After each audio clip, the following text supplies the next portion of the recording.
February 9, 1946. Rabaul, New Britain Island, South Pacific. Sergeant Takeshi Yamamoto stood among 60,000 starving Japanese soldiers, staring at the harbor as 3 ships with massive red crosses painted on their white hulls steamed toward the docks. For the first time in 4 years of war, the 28-year-old veteran of China, the Philippines, and New Guinea felt tears on his face. "They're actually coming," he whispered to Corporal Hideaki Sato, who had lost 70 pounds over the past 18 months and could barely stand. "The Americans are sending food for us." Sato laughed bitterly, the sound hollow in his emaciated chest. "More psychological warfare. They'll turn away. Or the supplies will be empty boxes meant to mock us. The Red Cross is Western propaganda, a weapon disguised as mercy. Our officers told us this for years." Yamamoto had believed those officers once. In 1942, during the victories in Malaya and the Philippines, Japanese troops had mocked the International Red Cross as weakness personified, an organization that treated enemies with kindness, that valued individual lives over national honor, that represented everything the Imperial Japanese Army rejected. The Red Cross had sent inspection requests to Japanese POW camps. The Japanese military had denied them, explaining that surrender was disgraceful and prisoners deserved no special treatment. The Red Cross had protested Japanese treatment of prisoners and civilians. Japanese propaganda had dismissed these protests as enemy lies designed to undermine Japanese morale. When Red Cross ships approached Japanese-held islands offering to evacuate wounded under neutral protection, Japanese commanders had ordered artillery to fire warning shots, driving the mercy ships away. The Red Cross was not neutral. It was a tool of Western imperialism, soft, sentimental, and ultimately meaningless in the harsh reality of total war. Now, in February 1946, with Japan defeated and Rabaul garrison forgotten by both sides for 18 months, those same troops faced a choice: accept help from the organization they had mocked or starve. What Yamamoto didn't know, what none of the 60,000 soldiers on Rabaul understood, was that the Red Cross ships approaching contained 3,000 tons of food and medicine, that Red Cross officials had spent months negotiating for permission to reach them, and that the organization they had dismissed as propaganda had spent $2 million, 1946 dollars, to save the lives of enemy soldiers who had violently rejected their help. The ships kept coming. The Red Cross hadn't turned away. This is the story of how Japanese military culture rejected humanitarian principles as weakness, how imperial propaganda portrayed mercy as a weapon, how Japanese troops mocked the Red Cross while committing atrocities against prisoners and civilians, and how those same troops discovered, too late for many, that the organization they had scorned was more dedicated to saving their lives than their own government had ever been.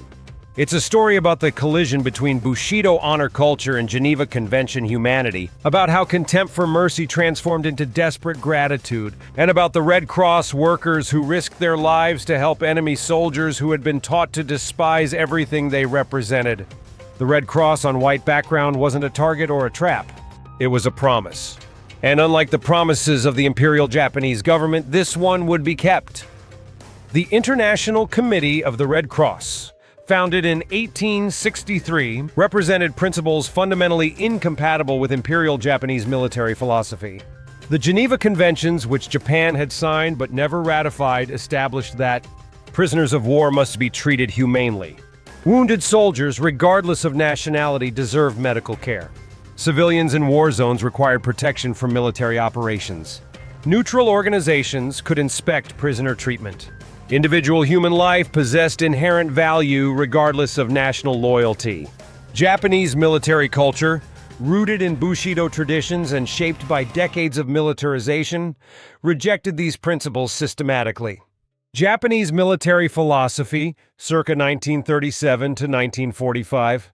Surrender was ultimate disgrace, disqualifying soldiers from human consideration.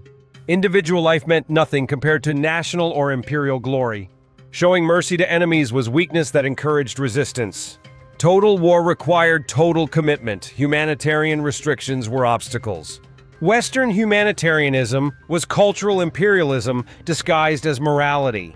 This philosophical divide became operational policy through the Senjin-kun, or Field Service Code, issued in 1941, which explicitly stated, Do not live in shame as a prisoner. Die to ensure you do not leave behind a name of disgrace.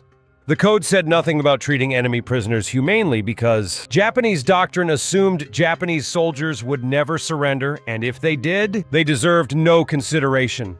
Enemy prisoners, by surrendering, had proven themselves unworthy of respect. When the International Red Cross approached Japanese authorities in 1942, requesting access to prisoner camps, the response was bureaucratic obstruction. Lieutenant General Hideki Tojo, serving as both Prime Minister and War Minister, issued internal guidance. The International Red Cross represents Western sentimentality that conflicts with Asian values. Their requests for prisoner camp inspections are intelligence gathering disguised as humanitarianism. Deny access. Provide minimal information. Make clear that prisoners receive treatment appropriate to their status, which is to say, treatment appropriate for those who have dishonored themselves through surrender. Japanese propaganda reinforced this message domestically and to troops. Newsreels portrayed Red Cross activities as allied psychological warfare. Newspapers published editorials explaining that the Red Cross was a tool of Anglo-American imperialism, using humanitarian language to justify interference in Asian affairs. A 1943 propaganda pamphlet distributed to Japanese military units stated, "The enemy speaks of Geneva Conventions and International Red Cross as if these Western inventions represent universal values. They do not. These are cultural weapons designed to weaken Asian resistance to Western domination." The Japanese soldier, rooted in superior Bushido values, recognizes that individual life means nothing compared to national honor. We show no mercy because mercy is weakness. We expect no mercy because accepting mercy is disgrace. This indoctrination was viscerally effective. Japanese troops internalized contempt for humanitarian principles, viewing them as proof of Western cultural inferiority. Lieutenant Tadashi Nakamura, interrogated after capture in 1944, explained his pre-capture beliefs. "We were taught the Red Cross was enemy propaganda. They claimed to help wounded soldiers regardless of nationality. This seemed impossible. Irrational. Why would you help enemy soldiers recover so they could fight you again? It made no strategic sense. We concluded it was psychological warfare. They wanted us to think they were merciful so we would surrender more easily. Then they would execute us after using our surrender for propaganda. The Red Cross was a trap." This belief manifested in operational behavior throughout Japanese-controlled territories. When Red Cross ships approached islands in 1942-43 offering to evacuate wounded under neutral protection, Japanese commanders consistently refused. Rabaul, July 1943. Red Cross ship Tacoma approached under white flag, requesting permission to evacuate critically wounded Allied POWs. Japanese shore batteries fired warning shots, the ship withdrew. Truck, October 1943. Red Cross ship Gripsholm requested neutral anchorage to transfer medical supplies. Japanese authorities denied entry, citing military security concerns. Philippines, January 1944. Red Cross officials requested access to Cabanatuan POW camp following reports of malnutrition and disease. Japanese military police detained Red Cross representatives for 3 days before expelling them without camp access. The pattern was consistent. Japanese forces treated Red Cross activities as enemy operations to be blocked rather than neutral humanitarian efforts to be facilitated. More disturbing was Japanese military behavior toward Red Cross symbols in combat zones.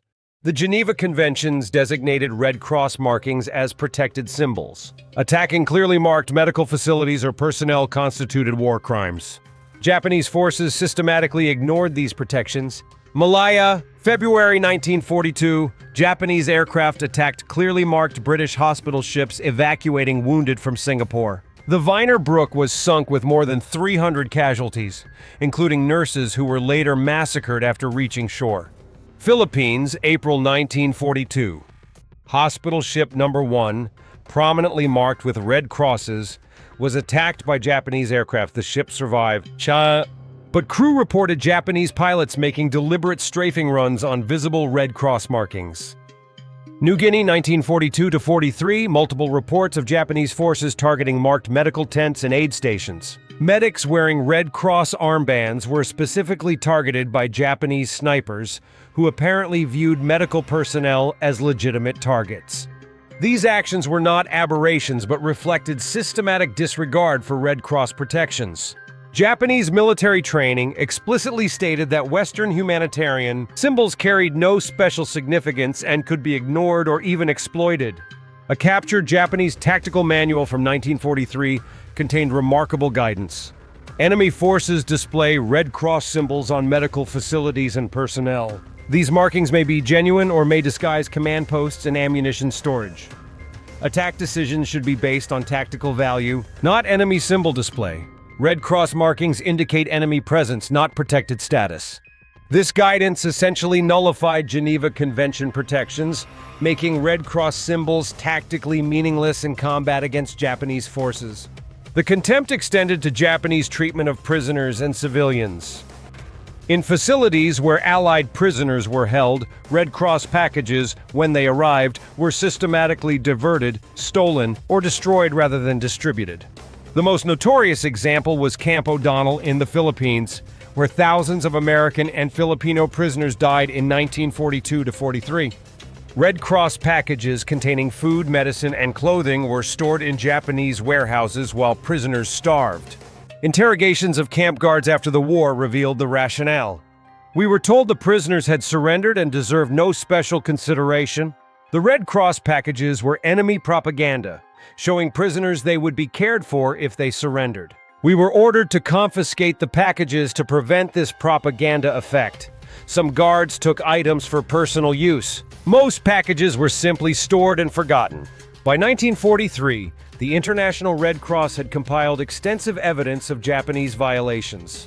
150-plus documented attacks on marked medical facilities, 30-plus documented instances of Red Cross ships being fired upon or refused entry, 12,000-plus Red Cross packages confirmed delivered to Japanese authorities, but never distributed to POWs. 200-plus specific complaints regarding prisoner camp conditions, all denied investigation access.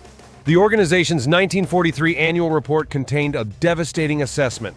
The Japanese government has systematically rejected international Red Cross involvement in prisoner welfare, unlike German authorities, who permit regular camp inspections despite numerous violations. Japanese authorities deny all inspection requests, refuse to provide prisoner lists, and prevent package delivery. The treatment of prisoners under Japanese control represents the most comprehensive rejection of humanitarian law in the modern era. Japanese propaganda dismissed this report as Western bias. Foreign Minister Mamoru Shigemitsu issued a formal response. The so-called International Red Cross represents European cultural imperialism masquerading as universal values. Japan recognizes no obligation to submit to inspection by organizations representing enemy cultural values. Our treatment of prisoners reflects Asian values of honor and shame, which Westerners cannot understand. We reject Western interference in Asian affairs. This cultural resistance to humanitarian principles was reinforced at every level of Japanese military training. Soldiers were taught explicitly that Western concepts of human rights were philosophical weapons designed to weaken Asian resolve. The Geneva Conventions were European agreements with no validity in Asian conflicts. Showing mercy to enemies encouraged continued resistance. Only brutality brought swift victory. The Red Cross was not neutral but actively supported Allied war efforts through intelligence gathering disguised as humanitarianism. Private First Class Shigeru Matsumoto, who served in China and the Philippines before capture in 1945, explained his training. We spent hours discussing why the Red Cross was propaganda.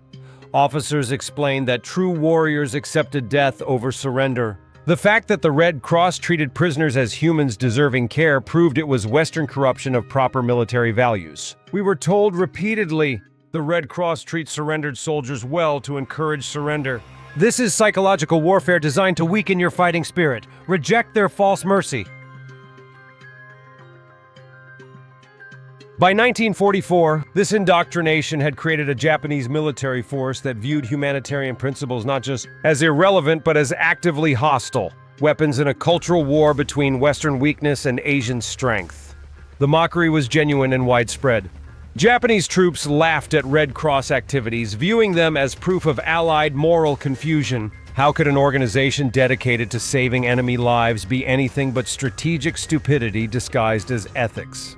They were about to discover the answer, not through philosophy, but through the brutal experience of being abandoned by their own government while the enemy they had despised proved more committed to their survival than their own leadership.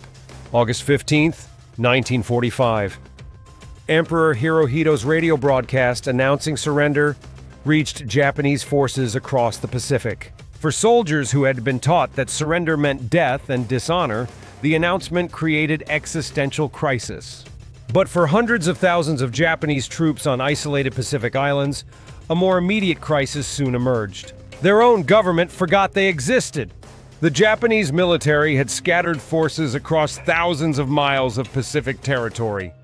Island garrisons, naval bases, air stations, supply depots. At surrender, approximately 230,000 Japanese soldiers occupied positions outside the main Japanese home islands. The surrender terms required Japanese forces to lay down arms and await Allied repatriation, but Allied forces, stretched thin across the Pacific and focused on occupying Japan itself, had limited resources for collecting scattered Japanese garrisons from remote islands. The result? Tens of thousands of Japanese soldiers were stranded on islands with dwindling supplies, no clear repatriation timeline, and no support from their own government. Rabaul exemplified the crisis. In 1942-43, Rabaul had been a major Japanese base with 110,000 troops.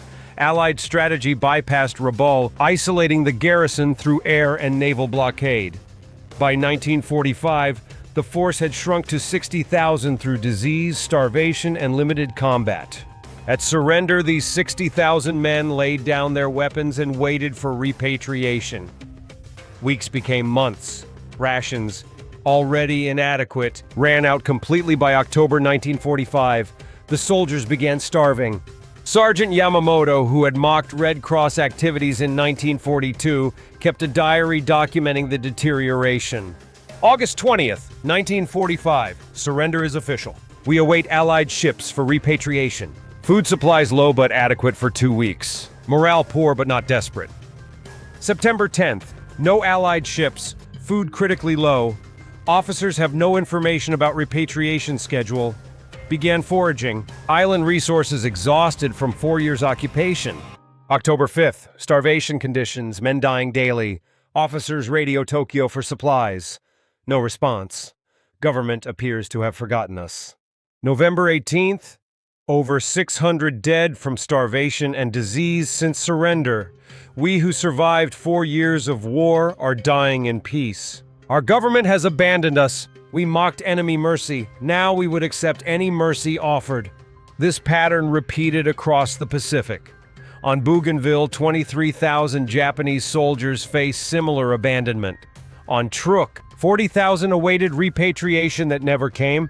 On dozens of smaller islands, garrisons of hundreds or thousands simply starved while waiting for help that wasn't coming. The Japanese government, focused on post-surrender occupation and restructuring, had neither resources nor immediate plans for repatriating these scattered forces. The soldiers who had fought for the emperor were suddenly low priority in post-war planning. Into this humanitarian disaster stepped the organization Japanese soldiers had been taught to despise, the International Red Cross. In September 1945, Red Cross officials in Geneva received reports about abandoned Japanese garrisons. The organization faced a complex situation. These were enemy combatants who had violated humanitarian law for years. They had attacked Red Cross ships and personnel during the war. They had systematically denied Red Cross access to Allied prisoners. They had mocked Red Cross principles as Western weakness. By any rational calculation of reciprocity, these soldiers deserved nothing. They had rejected humanitarian principles when they held power. Why should humanitarian organizations help them in defeat? The Red Cross answer was simple: because humanitarian principles don't depend on reciprocity.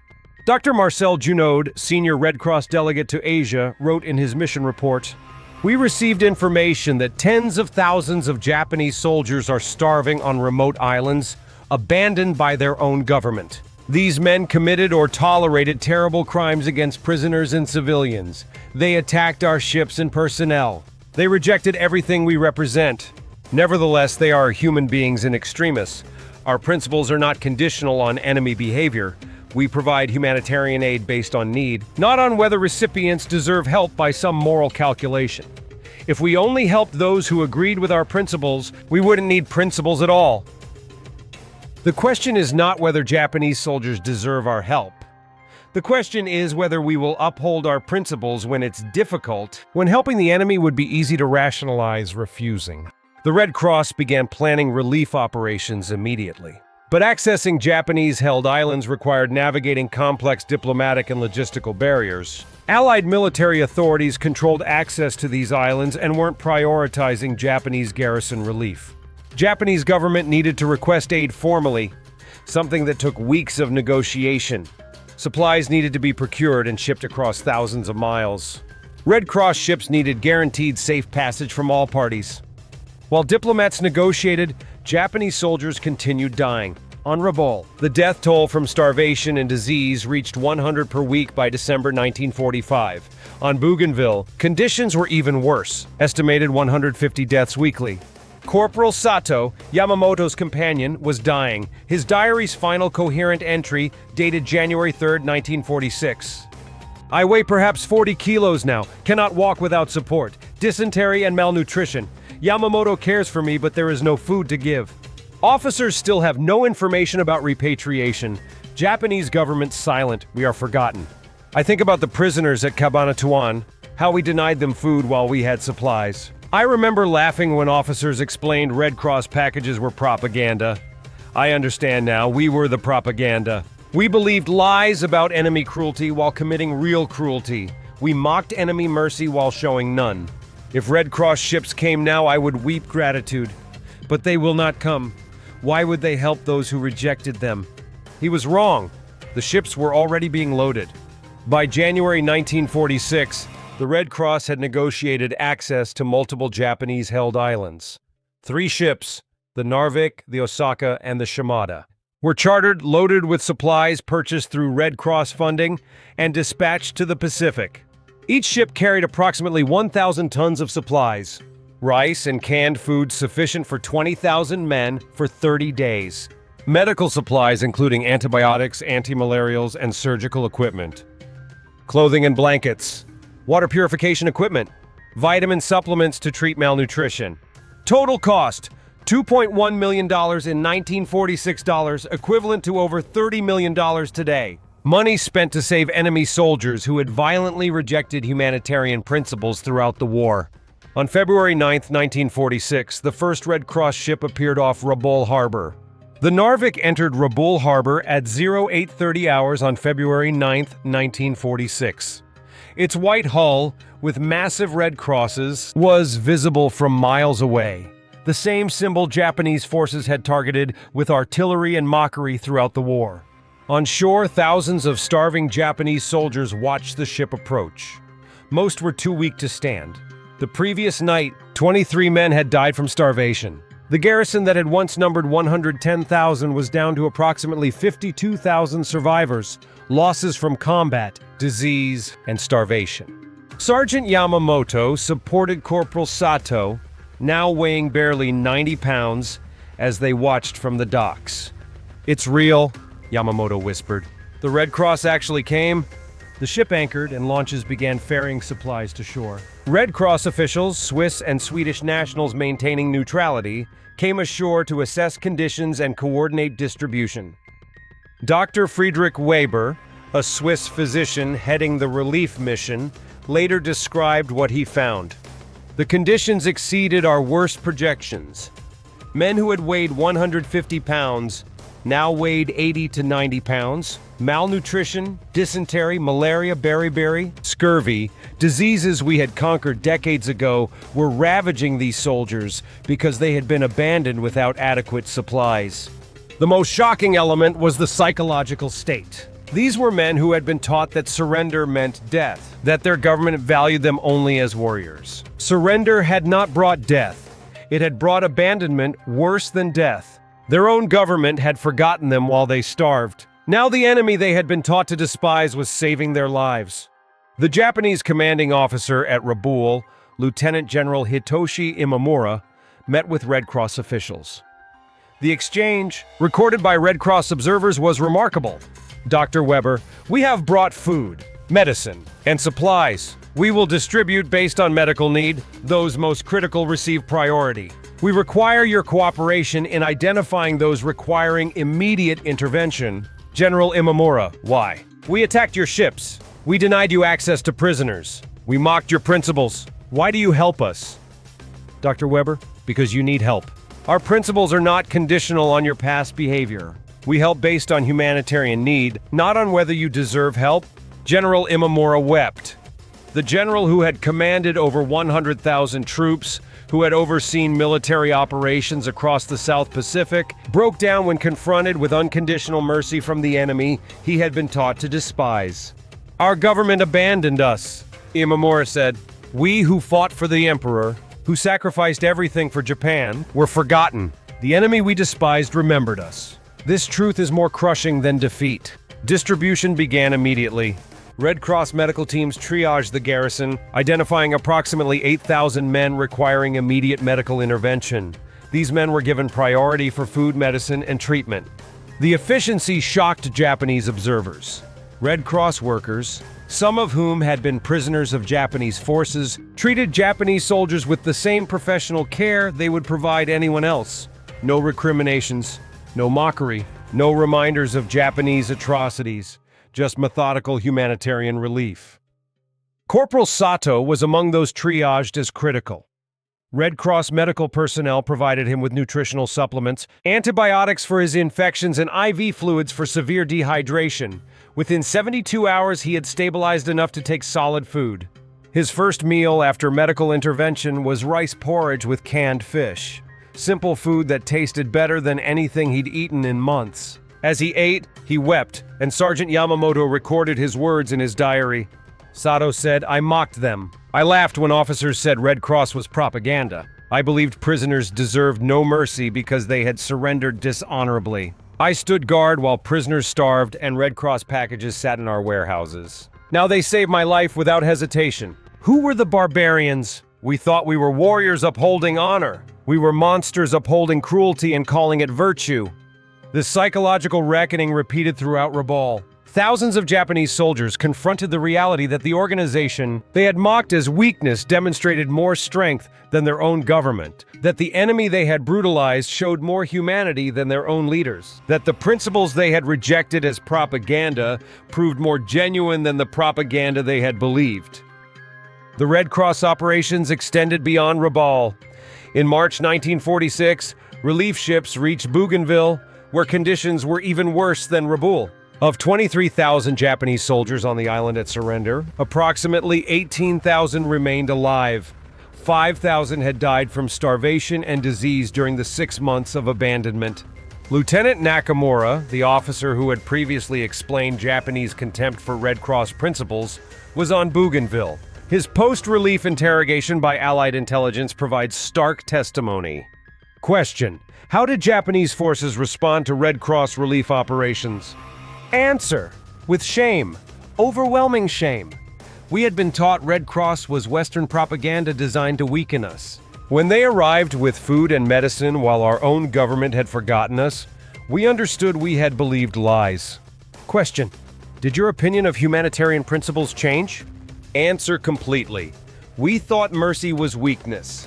We learned that mercy is strength, the strength to help those who don't deserve help, who actively rejected help. Our government showed strength only in victory. Red Cross showed strength in upholding principles regardless of circumstances. Question: what was the most impactful aspect of Red Cross operations? Answer: that they came at all. They had every reason to refuse. We had attacked their ships, denied them access to our prisoners, violated every principle they represented. By any calculation of justice, we deserved abandonment. Instead, they spent millions to save enemy soldiers who had mocked them. This was incomprehensible to us. It remains incomprehensible, but we experienced it, so we know it happened. The relief operations continued through mid-1946, eventually reaching most isolated Japanese garrisons across the Pacific. Total statistics: 19 islands received Red Cross relief shipments. 190,000 plus Japanese soldiers received food and medical assistance. Estimated 30,000 to 50,000 lives saved through intervention. Deaths would have continued without relief. Total cost $8.7 million, 1946 dollars. 0 Japanese garrisons refused Red Cross assistance, contrast with wartime rejections. Perhaps the most remarkable aspect was how Red Cross principles operated in practice. The organization maintained strict neutrality and professionalism despite overwhelming evidence of Japanese war crimes. Dr. Marcel Junod, visiting Rabaul in March 1946, encountered a Japanese officer who had been commandant at a POW camp in the Philippines where dozens of Allied prisoners died from deliberate starvation. Junod recognized the officer from Red Cross complaints filed in 1943. Junod's report describes his internal conflict. I stood before a man responsible for deaths of Allied prisoners who had begged for food from Red Cross packages he had locked in warehouses. My professional obligation was to assess his medical condition and provide necessary care. My human impulse was to refuse him aid, to say, "You denied prisoners food while you had supplies, now experience what they experienced." I provided medical care, not because he deserved it, but because our principles are not conditional on whether recipients deserve help. If I let personal judgment override humanitarian obligation, I become what I oppose, someone who denies help based on moral calculations rather than human need. This is the hardest test of humanitarian principles, helping those who violated the very principles you uphold. If we only help the innocent and deserving, we need no principles. Compassion is easy. Principles are tested when helping the guilty and undeserving. This commitment to principle, despite personal and institutional grievances, impressed Japanese recipients profoundly. They had been taught that Western humanitarianism was performative, that it would collapse when tested by real hatred and real grievances.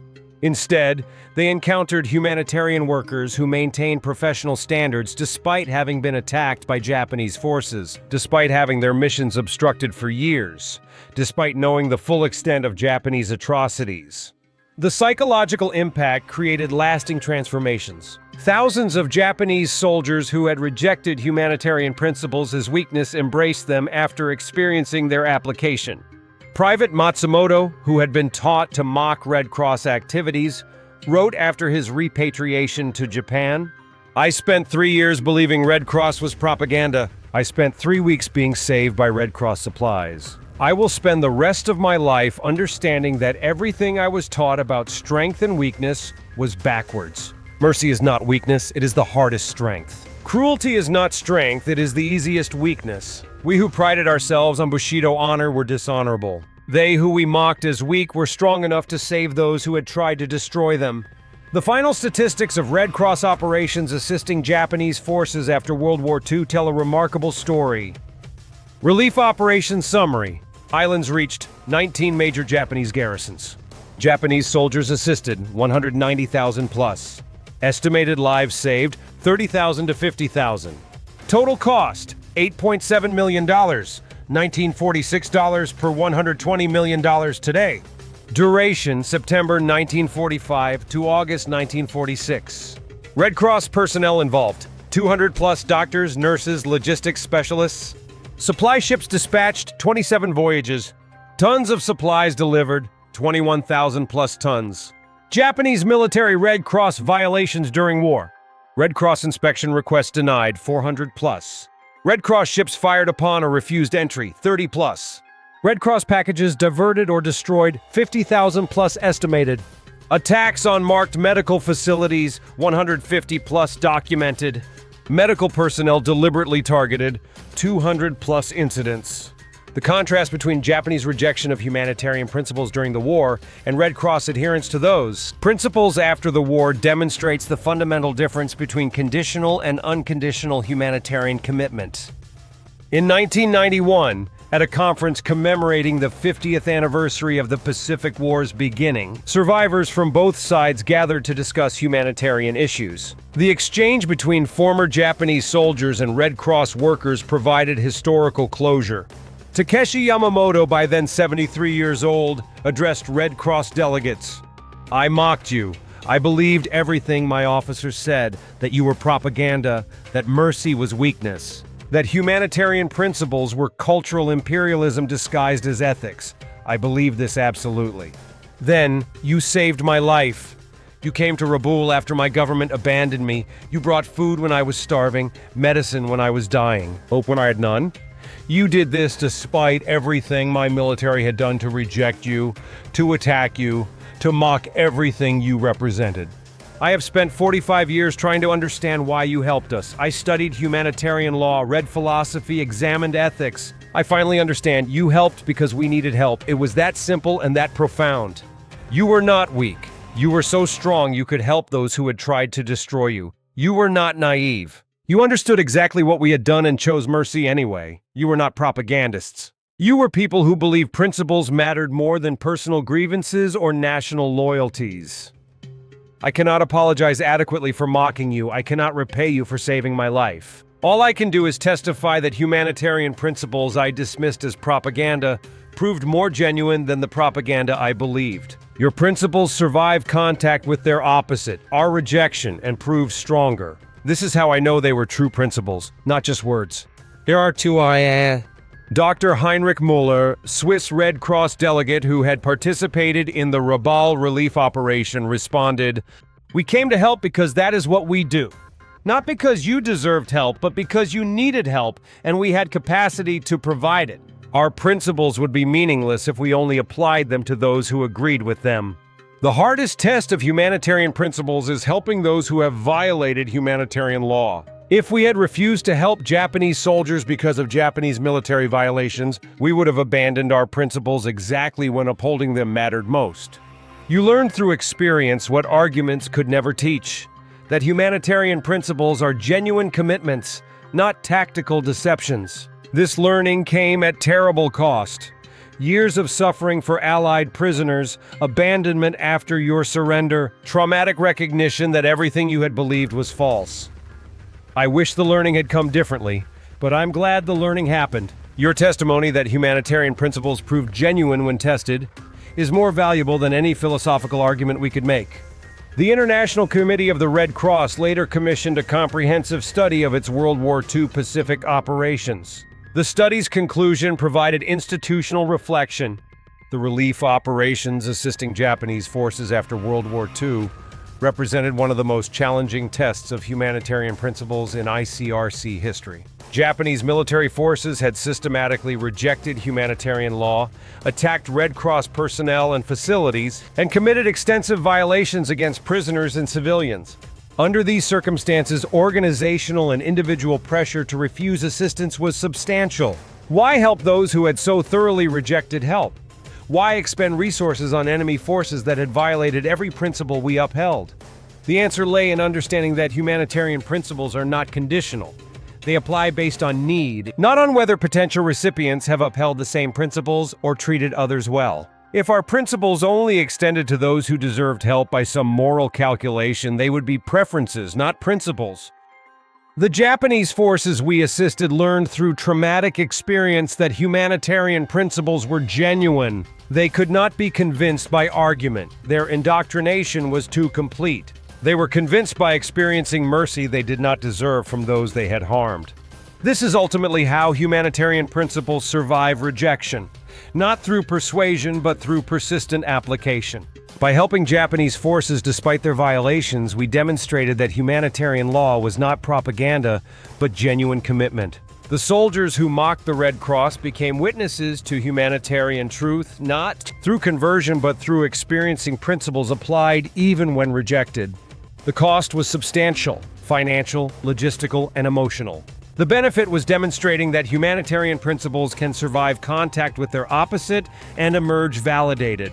This validation matters for all future conflicts where humanitarian law faces rejection. The placard reads, "After Japan's surrender, approximately 230,000 Japanese soldiers on remote Pacific islands faced abandonment and starvation. The International Red Cross, which Japan had systematically rejected during the war, organized relief operations that saved an estimated 30,000 to 50,000 Japanese lives. These operations demonstrated that humanitarian principles were not propaganda, but genuine commitments maintained even when recipients had violated humanitarian law. Japanese soldiers who had mocked the Red Cross as weakness discovered that mercy requires greater strength than cruelty, that upholding principles despite rejection requires more courage than abandoning principles for convenience. The Red Cross spent millions to save enemy soldiers who had attacked its ships and personnel. This extraordinary mercy taught survivors that humanitarian principles they had dismissed were more genuine than the propaganda they had believed. Many repatriated veterans became advocates for humanitarian principles in post-war Japan, their advocacy rooted in personal experience of being abandoned by their government and saved by their enemy. The lesson: humanitarian principles prove their truth not through philosophical argument, but through persistent application, especially when upholding them is difficult, unpopular, or seemingly undeserved. Below the placard is a quote from Sergeant Yamamoto, recorded in 1989. "I mocked the Red Cross. I believed mercy was weakness. I believed humanitarian principles were propaganda. Then I starved on Rabaul while my government forgot me. Then Red Cross ships arrived with food and medicine. Then I understood everything I had believed was wrong." The Red Cross on white background was not a target or a trick. It was a promise that human suffering matters regardless of nationality, that principles transcend politics, that mercy is stronger than cruelty. I learned this truth at age 28 on Rabaul Harbor, watching Red Cross ships approach while I was dying. I have spent the rest of my life, over 60 years, trying to repay a debt I can never repay. The debt of life given when I deserved nothing, mercy shown when I had shown none, principles upheld when I had rejected them. All I can do is testify. The Red Cross was right. We were wrong. Humanitarian principles are not weakness, but the hardest, truest strength. The Japanese troops who mocked the Red Cross learned through traumatic experience that humanitarian principles were not propaganda, but truth.